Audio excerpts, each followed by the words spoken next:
అందరికీ మరణాత మరణాత మహిమస్వరం కార్యక్రమం వీక్షిస్తున్న దేవుని పిల్లలైన మీ అందరికీ ప్రభు నామములో శుభములు కలుగును గాక. ప్రతిరోజు ఇదే సమయమునకు ఈ కార్యక్రమం వీక్షించి దైవాశీర్వాదములు పొందండి. ఇప్పుడు పాస్టర్ సామ్యూల్ సుందర్ రెడ్డి గారు దేవుని వాక్య వర్తమానం అందిస్తారు. శ్రద్ధగా ఆలకించండి.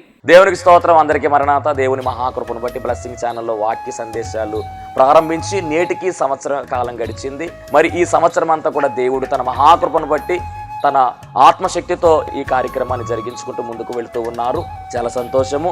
దీనికి సహకరించినటువంటి బ్లెస్సింగ్ ఛానల్ యాజమాన్యం వారికి, అలాగే వీక్షకులకు, అలాగే విశ్వాసులైనటువంటి మీ అందరికీ, అలాగే మా కొరకు ప్రార్థన చేస్తున్నటువంటి మీ అందరికీ కూడా ప్రత్యేకమైనటువంటి వందనాలు తెలియజేస్తున్నాను. మరి రాబోయే రోజుల్లో కూడా అద్భుతమైనటువంటి పరిచర్య జరగడానికి మీ అనుదిన ప్రార్థనలో మా కొరకు జ్ఞాపకం చేసుకుని ప్రార్థించండి. అలాగే మీ కొరకు కూడా మా అనుదిన ప్రార్థనలో మేము ప్రార్థన చేస్తూ ఉంటాము. ఒకవేళ మీకు ఈ కార్యక్రమం ఆశీర్వాదకరంగా ఉండి ప్రేరేపణ కలిగినట్లయితే కనుక మీ ప్రోత్సాహాన్ని అందించండి. ఈ కార్యక్రమాన్ని దయచేసి ముందుకు వెళ్ళడానికి సహకరించవలసిందిగా దేవుని పేరట తెలియజేస్తూ ఉన్నాను. దేవుడు మిమ్మల్ని బహుగా ఆశీర్వదించును గాక. ఆమేన్. దేవునికి స్తోత్రం. అందరికీ మరణాత. దేవుడు మనకిచ్చినటువంటి ప్రాముఖ్యమైన సమయంలో దేవుని వాక్యాన్ని ధ్యానించుకుందాం. ముందుగా దేవుని వాక్య భాగాన్ని చదువుకుందాము.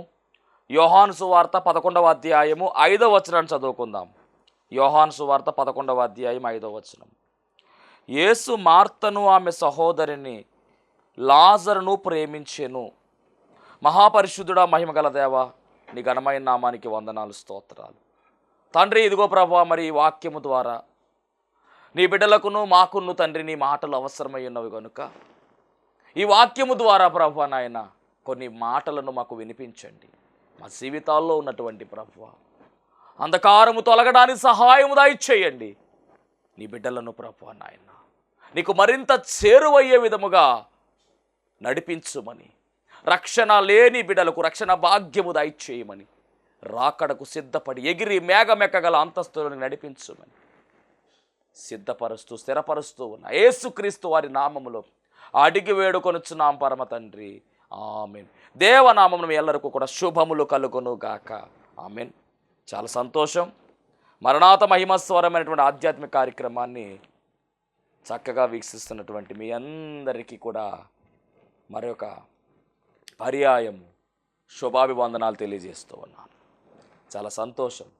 చాలామంది ఫోన్ చేసి మాట్లాడుతూ ఉన్నారు, ప్రార్థన చేయించుకుంటూ ఉన్నారు. ప్రార్థన అయిన తర్వాత జరిగిన కార్యాలు కూడా మరలా మాకు ఫోన్ చేసి చెప్తూ ఉన్నారు. చాలా సంతోషం. ప్రార్థించుట మా పని, కార్యము జరిగించుట ఆయన పని అయ్యును కనుక దేవుడే అద్భుతాలు జరిగిస్తూ ఉన్నాడు. దేవునికే సమస్త మహిమ కలుగునుగాక. ఆమెన్. మరి ఈ యొక్క ప్రాముఖ్యమైన సమయంలో ఒక ప్రాముఖ్యమైనటువంటి వచనాన్ని మనం చదువుకున్నాం. అది ఏమిటి అంటే, యేసు మార్తను ఆమె సహోదరిని అలాగే లాజరును ప్రేమించాడు. ఇక్కడ ముగ్గురు వ్యక్తులు కనబడుతూ ఉన్నారు. ముగ్గురు వ్యక్తులు. ఒక ఆమె మార్త అయితే రెండవ ఆమె సహోదరి అని రాయబడింది. ఆమె సహోదరి ఎవరు అంటే కనుక మరియా. మూడవదిగా లాజరు. అంటే వీరిద్దరికీ కూడా సహోదరుడు ఉన్నాడు, తమ్ముడు, అతని పేరు లాజరు. ఈ ముగ్గురు కలిసినటువంటి ఈ కుటుంబమును, అంటే ఈ ముగ్గురిని కూడా యేసుక్రీస్తు ప్రభువు వారు ప్రేమించెను అని చెబుతూ ఉన్నారు. అంటే ఈ కుటుంబాన్ని దేవుడు ప్రేమిస్తూ ఉన్నాడు. ఎవరి మార్త, ఎవరి మరియా, ఎవరి లాజరు అంటే కనుక బేతనియా అనేటటువంటి ప్రాంతానికి చెందినటువంటి వారు వీరు.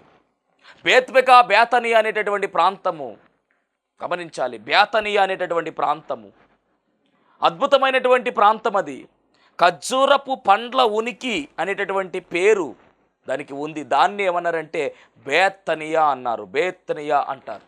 అంటే ఖర్జూరపు పండ్ల ఉనికి లేదా ఖర్జూరపు పండ్ల ఇల్లు అని కూడా దానికి పేరుంది. అలాగే బేదల నివాసము అనేటటువంటి పేరు కూడా దానికి ఉంది. అలాంటి ఊరిలో ఉన్నటువంటి ఈ మార్తా, మరియా, లాజరు వీరిని యేసుక్రీస్తు ప్రభువు వారు ప్రేమించారు. ఎందుకు ప్రేమిస్తూ ఉన్నారు అని మనం ఆలోచన చేయాలి. దేవునికి మహిమ కలుగును గాక. అంటే వారికి ఉన్నటువంటి పరిచయం అలాంటిది. యేసుక్రీస్తు ప్రభువు వారు సువార్త పరిచర్యలో ఉండగా ఎక్కువ ఈ యొక్క బేతనియాలో వీరి గృహానికి వెళ్ళినట్టుగా బైబిల్ గ్రంథంలో మనం చూస్తూ ఉన్నాం. చాలా అద్భుతమైనటువంటి కుటుంబం ఇది, చక్కని కుటుంబము. మరియు యేసు ఈ కుటుంబంలోనికి తరచుగా వెళ్ళినట్లుగా బైబిల్లో మనం చూడొచ్చు. మరియా అనేటటువంటి ఆమె, మార్తా అనేటటువంటి ఆమె, అలాగే లాజరు, వారి పేర్లు మనం పరిశీలన చేస్తే మరియా అంటే చేదు లేదా ప్రియమైన అని అర్థం, మార్తా అంటే ఇల్లాలని అర్థము, లాజరు అంటే దైవ సహాయము అని అర్థం. ఏదేమైనప్పటికీ వీరి చరిత్ర ఎక్కడ రాయబడింది బైబిల్ గ్రంథములు అంటే లూకాసు వార్త 10వ అధ్యాయము 38 నుంచి 42 వచనాల్లో వీరి చరిత్ర. అలాగే యోహాను సువార్త 11వ అధ్యాయము మరియు 12వ అధ్యాయాల్లో వీరి చరిత్ర మనం చూడవచ్చు. చాలా జాగ్రత్తగా పరిశీలన చేయండి. లూకాసు వార్త 10వ అధ్యాయము 38 నుంచి 42 వరకు మనం పరిశీలన చేస్తే మొట్టమొదటిగా అక్కడ వీరు కనబడుతున్నారు మనకు. ముందుగా మార్త కనబడుతుంది. చూద్దాం లూకాసు వార్త 10వ అధ్యాయము. చాలా ప్రాముఖ్యమైనటువంటి విషయాలు ఈరోజు మనం మాట్లాడుతున్నాం. 10వ అధ్యాయం 38 నుంచి 42 వరకు ఉన్నటువంటి ఈ భాగములో 5 వచనాల్లో మార్తా అలాగే మరియా వారి యొక్క క్యారెక్టర్స్ ఎలాగున్నావో, వారి యొక్క పనితీరు ఎలాగుందో ఇక్కడ మనకు కనబడుతూ ఉంది. అంతటా వారు ప్రయాణమైపోవచ్చుండగా ఆయన యొక్క గ్రామములో ప్రవేశించెను. మార్తా అను ఒక స్త్రీ ఆయనను తన ఇంట చేర్చుకొనెను. హల్లెలూయా. యేసుక్రీస్తు ప్రభువు వారిని ఆహ్వానించుకున్నటువంటి స్త్రీగా ఈ మార్త కనబడుతూ ఉంది. మార్తా అనేటటువంటి ఈమెలో ఉన్నటువంటి అద్భుతమైనటువంటి క్వాలిటీ.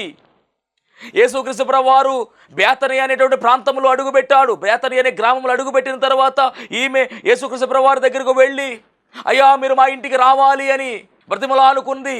అయ్యా మీరు మా ఇంటికి రావాలి అని ఆహ్వానించింది.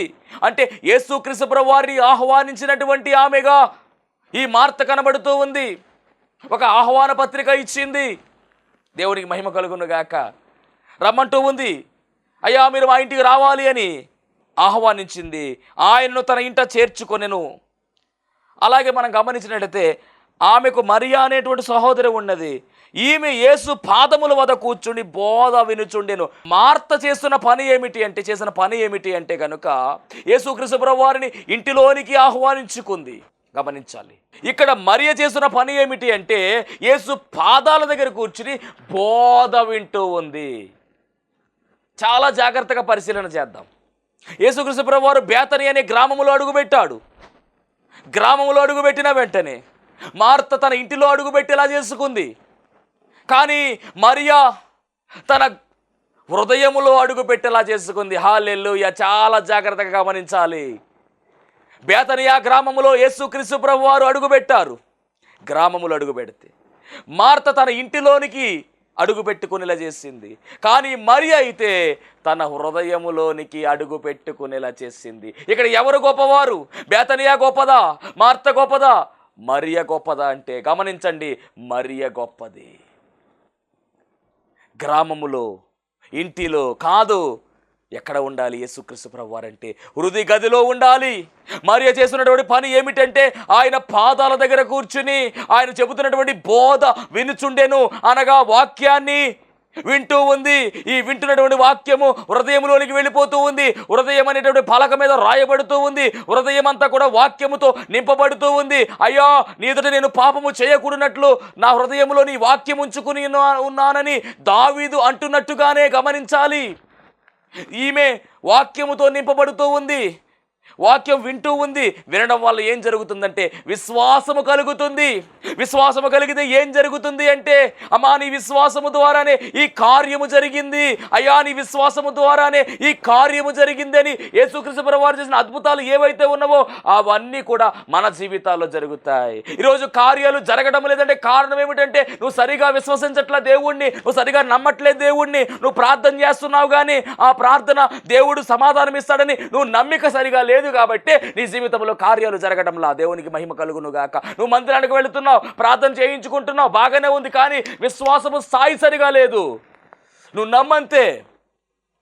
నమ్ముట నీ వలన నమ్మ సమస్తము సాధ్యమే అన్నాడు ఆయన. విశ్వాసహితమైన ప్రార్థన ఆ రోగిని స్వస్థపరచునని చెప్పాడు ఆయన. కాబట్టి నువ్వు విశ్వాసముతో ఉంటే కార్యాలు జరుగుతాయి. నీకు విశ్వాసము రావాలి అంటే దేవుని మాటలు వినాలి. దేవుని మాటలు వింటే విశ్వాసము వస్తుంది. ఇక్కడ మార్త ఆహ్వానించుకుంది కానీ మార్త దేవుని మాట వింటులా. గమనించండి, మార్త ఆహ్వానించుకుంది, వంటింట్లోకి వెళ్ళింది. వంట పని పెట్టుకుంది. కానీ మార్త చేస్తున్న పని ఏమిటి? వంట చేస్తూ.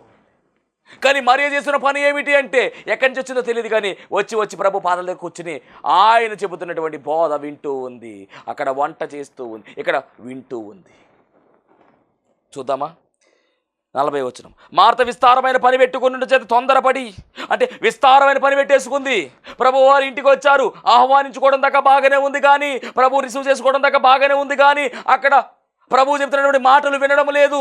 ఆహ్వానించుకుంది. చాలామంది జీవితాల్లోనికి యేసుక్రీస్తు ప్రభు వారిని ఆహ్వానించుకుంటారు, కానీ ఆయన చెబుతున్నటువంటి మాటలు వినేటటువంటి వారు కొరువైపోయారు. గమనించాలి.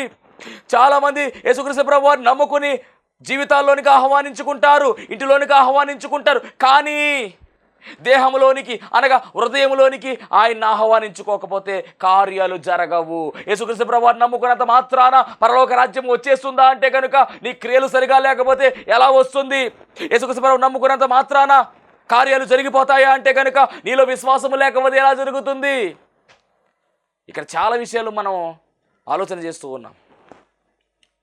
ప్రభువును ఆహ్వానించుకుంది, బాగానే ఉంది, కానీ విస్తారమైన పని పెట్టేసుకుంది. పని ఏముంది? ఆయన దగ్గర కూర్చుని వాక్యం వినాలి. ఆయన ఆహ్వానించుకున్నది, కానీ వాక్యం వినట్లా. ఎక్కడి నుంచి వచ్చినటువంటి మరియా ఏమీ మాట్లాడకుండా, ఏ పని చేయకుండా చక్కగా ప్రభు దగ్గర కూర్చుని వాక్యం వినటం మొదలుపెట్టింది. ఎప్పుడైతే విస్తారమైనటువంటి పని ఈ మార్త పెట్టుకుందో వెంటనే మరియా వాక్యం వింటూ ఉంది. అప్పుడు మార్త కోపం వచ్చింది. ఆమె తొందరపడి ఆయన ఎదుకు వచ్చి, ప్రభువా, నేను ఒంటరిగా పని చేయుటకు నా సహోదరి నన్ను విడిచిపెట్టినందున నీకు చింత లేదా? ఒక భయంకరమైనటువంటి ప్రశ్న, ప్రభువును బాధ పెట్టేటటువంటి ప్రశ్న వేస్తూ ఉంది. నీకు చింత లేదా? పరిశుద్ధ గ్రంథములో 2 పర్యాయాలు ఈ ప్రశ్న ఉంది. ఒక పర్యాయములో శిష్యులు వేశారు ఈ ప్రశ్న, అయ్యా నీకు చింత లేదా? యేసుక్రీస్తు ప్రభువు వారి యొక్క సువార్త పరిచర్యలో ఎక్కడా కూడా ఆయన రెస్ట్ తీసుకున్నట్టు రాయిలా. కానీ ఒక సందర్భంలో ఆయన ఓడ అమరము మీద తలవాల్చుకున్నట్టుగా రాయబడింది. 3.5 సంవత్సరాలు ఆయన పాదములు ఆగలేదు, రెస్ట్ లేదా ఆయనకు. రాత్రంతా ప్రార్థన చేసేవాడు, పగలంతా బోధ చేసేవాడు అని రాయబడింది. ఉదయమునే ప్రార్థనలో గడిపినట్టుగా రాయబడింది. బోధించేవాడు ఆయన, అద్భుతాలు జరిగించేవాడు ఆయన, ఆశ్చర్య కార్యాలు జరిగించేవాడు ఆయన, ఎన్నో మహిమ కార్యాలు ఆయన ద్వారా జరిగాయి. కానీ గమనించాలి, ఆయన శిష్యులు కలిసి అద్దరికి వెళుతూ ఉన్నప్పుడు ఓడ అమరం మీద ఆయన తలవాల్చినట్టుగా రాయబడింది. ఆ సందర్భంలో కూడా అలలు బాగా ఎగసిపడుతూ తుఫాను వస్తూ ఉంటే అప్పుడు శిష్యులందరూ కూడా ఆయన లేపేసి, నీకు చింత లేదా? మేము నశించిపోతున్నాము అని అక్కడ ప్రశ్న అడిగారు. సేమ్ అలాగే ఇక్కడ కూడా ఏమంటుంది కదా, అయ్యా నేను పని ఎక్కువ చేస్తున్నాను, నాకు చాలా ఇబ్బందిగా ఉంది, నీకు చింత లేదా నా మీద అంటూ ఉంది. ఎవరు నేను పని పెట్టుకోమన్నారు అసలు? ప్రభు అడుగుతున్నాడు. అప్పుడు అందుకు ప్రభు, మార్తా మార్తా, నీవు అనేకమైన పనులను గూర్చి విచారము కలిగి తొందరపడుచున్నావు, కానీ అవసరమైనది ఒక్కటే. గమనించావా? నీవు విస్తారమైన పని పెట్టేసుకుని తొందరపడిపోతున్నావు, కానీ అవసరమైనది ఒక్కటే. అదేంటో తెలుసా? ఇదిగో నీ సహోదరి మరియ చేస్తున్నటువంటి పని. అది ఏమిటి అంటే ఉత్తమమైనటువంటిది పని. అది మరియ ఉత్తమమైన దాన్ని ఏర్పరచుకొనెను, అది ఆమె యొద్ద నుండి తీసివేయబడదని ఆమెతో చెప్పాను. ఆ పని ఏమిటంటే దేవుని వాక్యం ఆయన పాదాల దగ్గర కూర్చుని వినడమే. ఈరోజు మనం వినేవారముగా ఉన్నామా? విన్నటువంటి వాక్యాన్ని మన జీవితంలో అన్వయించుకున్నటువంటి వారముగా ఉంటున్నామా? విన్నటువంటి వాక్యాన్ని మన జీవితంలో జరిగించే వారముగా ఉంటున్నామా? విన్నటువంటి వాక్యాన్ని గాయకొనే వారముగా మనం ఉంటున్నామా? విన్నటువంటి మనము యేసుక్రీస్తు ప్రభువు వారిని పోలి నడుచుకునే విధముగా మనం ఉండగలుగుతున్నామా? విన్నటువంటి వాక్యాన్ని ఇతరులకు బోధించే వారముగా మనం ఉంటున్నామా? గమనించాలి. మనం వింటే ఉంటాం, అసలు వింటున్నామా వాక్యాన్ని? దేవుని వాక్యాన్ని మనం శ్రద్ధ కలిగి ఆసక్తి కలిగి మనం వినాలి అని ఎన్నో పర్యాయాలు మనం మాట్లాడుకుని ఉన్నాము.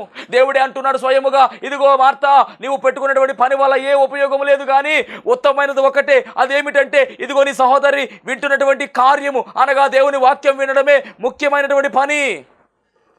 ఆ వాక్యములో శక్తి ఉన్నది, ఆ వాక్యములో బలము ఉన్నది. చచ్చిన వారు సైతము కూడా లేపబడ్డారు ఆ వాక్యము. కాబట్టి వాక్యము చాలా పవర్ఫుల్. 2 అంచెల వాడైనటువంటి ఖడ్గమని దేవుని వాక్యములోనే రాయబడింది. జీవము కలిగిన వాక్యం ఈ వాక్యము. వాక్యము అంటే యేసుక్రీస్తు ప్రభువు వారే. కాబట్టి ఆ వాక్యాన్ని చాలా శ్రద్ధగా వినాలి. ఆయన మాటలు చాలా విలువైనవి. మట్టి మూసలో 7 మార్లు ఊదిన వెండి అంత పవిత్రమైనటువంటి మాటలని మనుషుడు రొట్టె వల్ల మాత్రము కాదు కానీ దేవుని నోట నుంచి ప్రతి మాట వల్ల జీవించడని రాయబడింది. కాబట్టి ఆ మాటల్లో ఉద్యోగం ఉంది, ఆ మాటల్లో జీవం ఉంది, ఆ మాటలు వినాలి.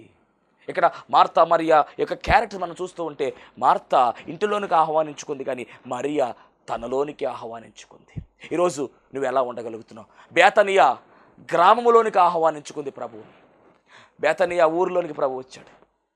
రెండవది మార్త ఇంటిలోనికి ప్రభు వచ్చాడు. మూడవది మరియా యొక్క దేహములోనికి వృద్ధి గదిలోనికి యేసయ్య వచ్చాడు.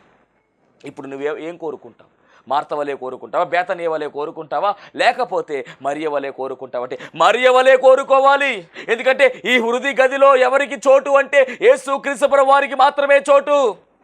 ఆయన మన హృదయంలో ఉండాలని ఆశపడుతూ ఉన్నాడు ఆయన. కాబట్టి మార్త వలె కాక మరియ వలె మనం ఉండాలి అనే విషయాన్ని కూడా తెలియజేస్తూ ఉన్నాను.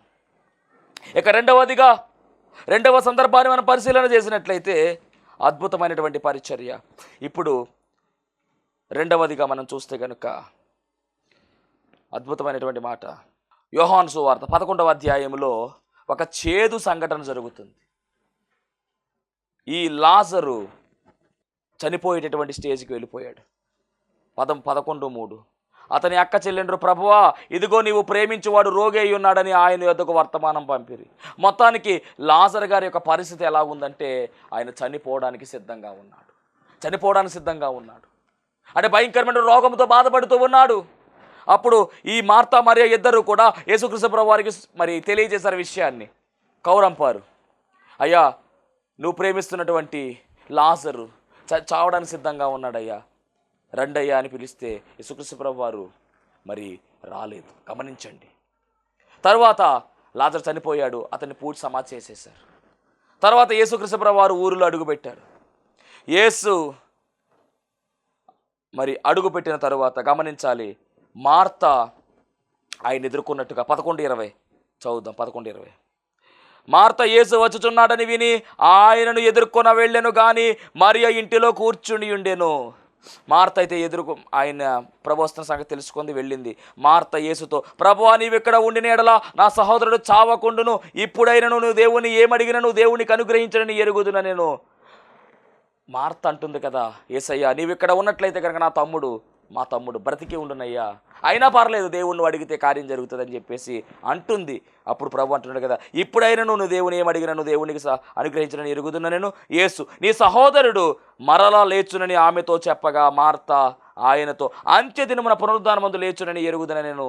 అందుకు యేసు పునరుద్ధానము జీవము నేనే. ఇవిడికి అర్థం కాలేదు. ముందవ మాట అన్నది నువ్వు దేవుణ్ణి అడిగితే పని బతుకుతాడని చెప్పింది. తర్వాత మరలా ప్రభు అవును అని చెప్తే మళ్ళీ ఆమెకు అంత నమ్మకం కుదరట్లా, విశ్వాసం కుదరట్లా. కారణం ఏమిటి అంటే కనుక వినటం వల్ల విశ్వాసం కలుగుతుంది. మరి మొదట్లో వాక్యాన్ని వినలేదు ఆమె. మొత్తానికి ఏదేమైనప్పటికీ కూడా మార్త ప్రభువుని ఎదుర్కొన్నది, విషయం చెప్పింది. మరలా ప్రభు అక్కడ ఉండగానే మార్త పరుగున ఇంటికి వెళ్ళింది. ఇంటికి వెళ్ళి మరి అక్కను తన చెల్లింది మరియని తీసుకుని అప్పుడు మరలా మరియ ఎంటర్. ఈసారి మరియ ఏమంటుంది చూద్దాం ఒకసారి. మరియ యేసు ప్రభు దగ్గరికి వచ్చినటువంటి విషయం 11:20 చదువుతా. ఆమె ఈ మాట చెప్పి వెళ్ళి బోధకుడు వచ్చి నిన్ను పిలుచున్నాడని తన సహోదరి అయిన మరియను రహస్యముగా పిలిచాను.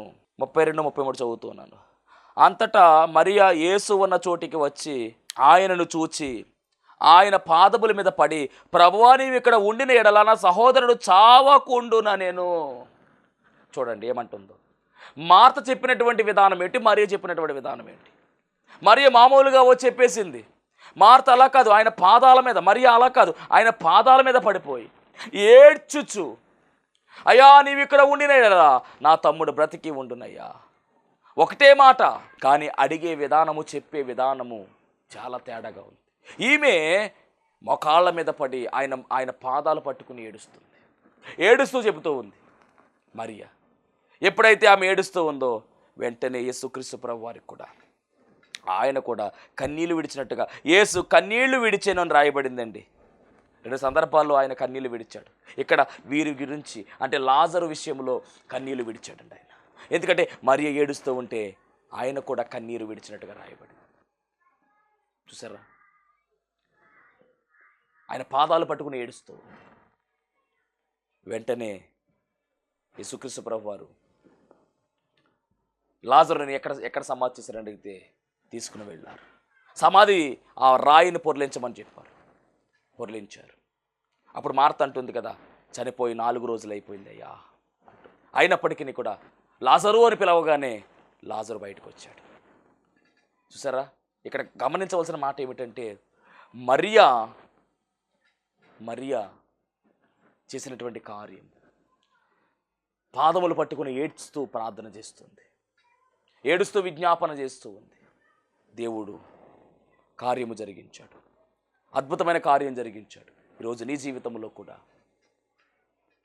జరగని కార్యాలు, ఇది అసాధ్యము అనేటువంటి కార్యం ఏదైనా ఉన్నట్లయితే కనుక ప్రభు పాదములను పట్టుకుని ఆయన పాద సన్నిధిలో కన్నీరు కార్చి నువ్వు అడిగినట్లయితే, నువ్వు కన్నీటి ప్రార్థన చేసినట్లయితే ఖచ్చితంగా నీ జీవితంలో కార్యాలు జరుగుతాయి. నీ బిడ్డ గురించి నువ్వు మొర్ర పెడుతున్నావా? నీ కుమార్తె గురించి నువ్వు బాధపడుతున్నావా?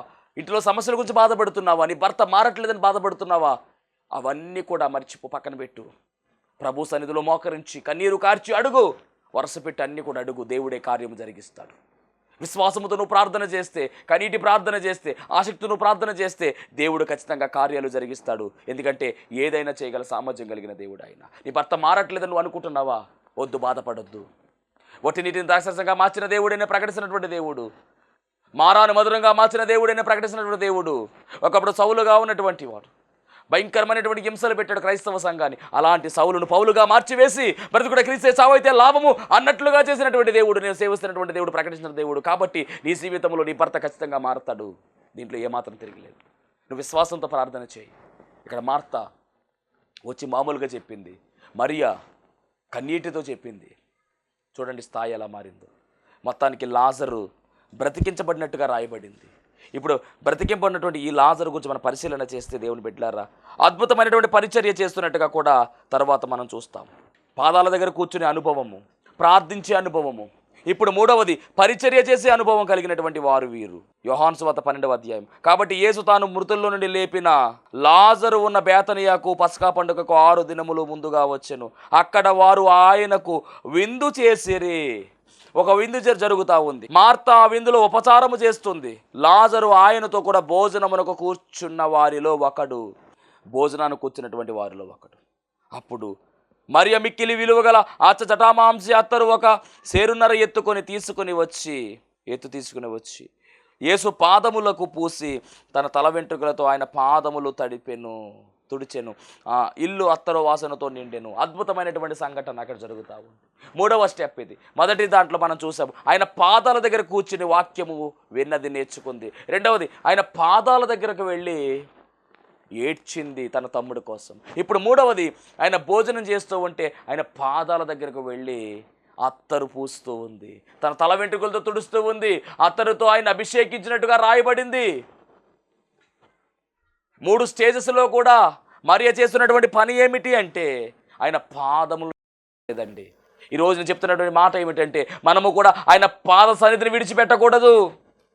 ఆయన పాదములను పట్టుకుని మనం ఉండాలి. అప్పుడు మన జీవితంలో అద్భుతాలు జరుగుతాయి, ఆశ్చర్యకార్యాలు జరుగుతాయి. దేవుడే అద్భుత ఆశ్చర్యకార్యాలు మన జీవితంలో జరిగిస్తాడు. దాంట్లో ఏమాత్రము కూడా సందేహపడక్కల్లా. ఎందుకంటే ఏ కార్యమైనా చేయగల సామర్థ్యం కలిగిన దేవుడే నేను ప్రకటిస్తున్నటువంటి నా యేసుక్రీస్తు ప్రభు. దేవునికి మహిమ కలుగునుగాక. మరి యోహాను సువార్త 12వ అధ్యాయములో చాలా అద్భుతమైనటువంటి విషయం ఇది.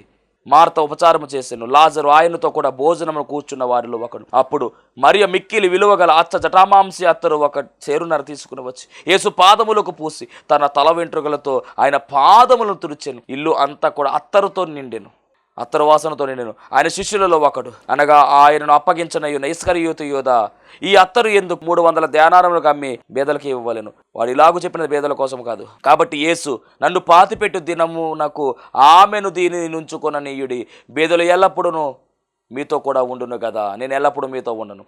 ఈ కార్యం గురించి మరి ఇస్కరియోతు యోధ ఎందుకు డబ్బులు వృధా చేసిందని చెప్పి అంటూ ఉంటే యేసుక్రీస్తు ప్రభు వారు అలా అనొద్దని చెప్తారు. ఎందుకంటే ఆయన భూస్థాపన నిమిత్తం ముందుగానే ఎరిగినటువంటి ఆమెగా ఈ కార్యం జరిగించింది.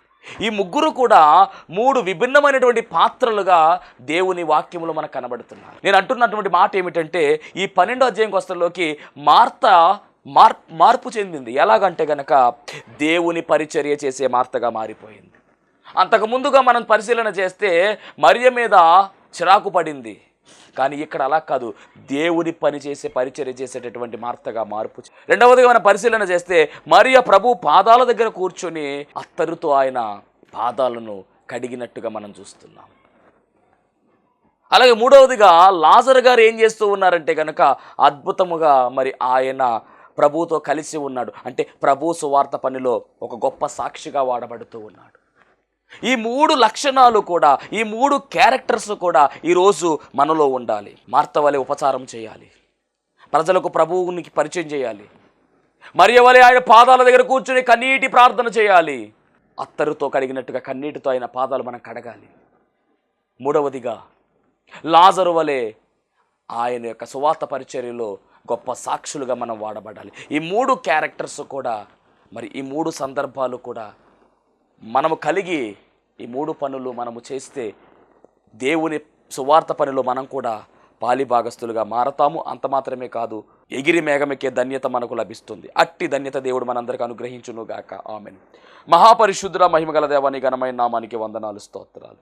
వెత్తబడినటువంటి వాక్యము ద్వారా ప్రభువా రావాల్సిన దీవెన సమృద్ధిగా దయచేసి నీ కృపలో బలపరచండి. దేవాని బిడ్డలను ఆశీర్వదించండి. వారికి ఉన్నటువంటి బలహీనతలు, బాధలు, ఇబ్బందులు, ఇరుకులు సమస్తమును తొలగించండి. సమాధానము దయచేసి మీరు మహిమ పొందుకోమని యేసు నామములో అడుగుచున్నాం పరమ తండ్రి, ఆమేన్. అందరికీ మరణాత. దేవునికి స్తోత్రం. అందరికీ వందన తెలియజేస్తూ ఉన్నాను. మరణాత మహిమస్వరం అనే ఆధ్యాత్మిక కార్యక్రమాన్ని వీక్షిస్తున్న మీ అందరికీ కూడా మరి ఒక పర్యాయము ప్రభు పేర వందన తెలియజేస్తూ ఉన్నాను. మరి ఈ కార్యక్రమము ఎంతో ఆశీర్వాదంగా ఉందని, ఈ కార్యక్రమం ద్వారా ఎన్నో మేళ్లు పొందుకున్నామని మరి మీరు అందరూ కూడా ఫోన్ కాల్ చేస్తూ ఉన్నారు. చాలా సంతోషము. ఎన్నో అద్భుత ఆశ్చర్యకార్యాలు దేవుడు ఈ కార్యక్రమం ద్వారా జరిగిస్తూ ఉన్నారు. దేవుని నామమునికి మహిమ కలుగునుగాక. మరి మీరు చూస్తున్నటువంటి ఈ యొక్క షెడ్ గురించి గతంలో మీకు చెప్పడం జరిగింది. యజమానుడు మరి దీన్ని బేరం పెట్టారని చెప్పేసి, దీన్ని తీసుకుంటే ఇక్కడ ఆరాధన జరుగుతుంది, లేకపోతే మనం బయటికి వెళ్ళాలనేటువంటి పరిస్థితిని మీకు చెప్పినందుకు చాలామంది మరి సహకరించారు. కొంతమంది మరి అమౌంట్ పంపించడం జరిగింది, అలాగే ప్రార్థన చేయడం జరిగింది. దేవుని మహాకృపను బట్టి పంపించినటువంటి కొంత అమౌంట్ మరి యజమానుడికి కట్టడం జరిగింది. ఇంకా చాలా అమౌంట్ మనము వారికి ఇవ్వాల్సి ఉంది. కనుక మరి ఈ కార్యక్రమాన్ని వీక్షిస్తున్నటువంటి మీకు ఎవరికైనా కనుక ప్రేరేపణ కలిగినట్లయితే కనుక మరి మీ వంతు సహకారాన్ని అందించండి. ఈ దేని సేవకునికి మీ యొక్క సహకారం అందించి ఈ సేవను మరి ముందుకు వెళ్ళేలాగా సహకరించవలసిందిగా ప్రభు పేరు తెలియజేస్తూ ఉన్నాను. మీకు ఎవరికైనా కనుక మరి ప్రేరేపణ కలిగినట్లయితే కనుక స్క్రీన్ మీద కనపడుతున్నటువంటి ఆ నెంబర్కి ఫోన్పే చేయండి, లేదా ఫోన్ చేసినట్లయితే కనుక నేనే స్వయంగా మాట్లాడతాను. మీ సహకారాన్ని అందించండి. ప్రభు పనిలో మీరు కూడా పాలిభాగస్తులు కావాల్సిందిగా ప్రభు పేరు తెలియజేస్తున్నాను. అందరికీ మరణాత.